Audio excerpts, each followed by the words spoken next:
Hello. Hi there. Can you see my screen okay? Yes, perfectly. Yes. Okay, great.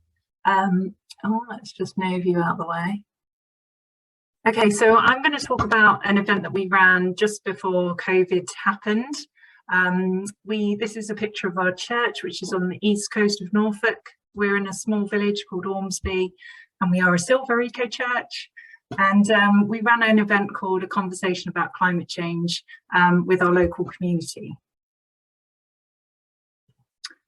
So this is the kind of poster that we put out online and around the villages.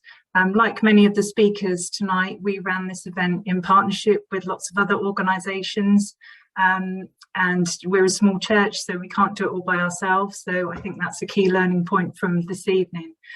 So we worked with the University of East Anglia, Norfolk Wildlife Trust, the Environment Agency, and local connections that I had with other churches in the area to put on this event. And it's really an opportunity for people in the local area to find out about the scientific evidence around climate change, ask questions in a safe environment, and learn about what it's going to mean for us locally in our context.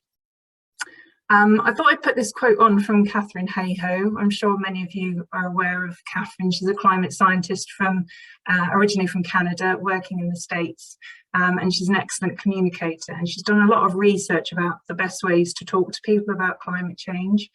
Her advice, really, after many years of doing it, is to have a conversation with people about something that you have in common with them, something that they care about, and then join the dots to how climate change affects that. Because climate change affects many, many different things, and there's bound to be something that every single person cares about that climate change is going to impact on.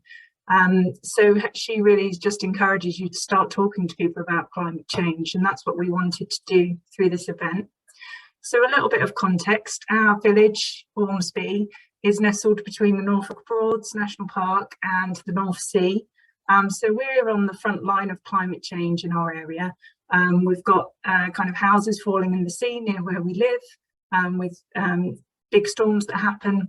And we've also got lots of precious wildlife resources nearby that are going to be threatened by rising sea levels and flooding with increased rainfall. So people in our area are aware of the impacts of climate change already, and they're interested to find out more. So that was really the context for inviting people in. These are the speakers that we had. So we had a climate scientist from the University of East Anglia, a couple of gentlemen from the Environment Agency on the flood team, and someone from Norfolk Wildlife Trust. And we just wanted to raise awareness of what climate change is doing in our local area and how people can individually and collectively make a difference in the place where they are. So here's a picture from the event. We kind of ran it as a series of quick talks, and then we really encouraged a kind of open, safe environment to ask any questions. We said there's no stupid questions, there's no foolish questions, just ask anything and our speakers will give an honest response. And that promoted some really good discussion. We gave out free refreshments, of course, and encouraged people just to chat amongst themselves. And then we had some local businesses come along with pop-up stands, you know, selling eco products from the local area to try and encourage people to see how they could make good choices with their own individual buying habits. So we had over 50 people attend, and we were blown away by that because we were expecting just maybe 6 or 7 people to gather around and have a cup of coffee and a chat together. So thankfully we managed to squeeze everyone in.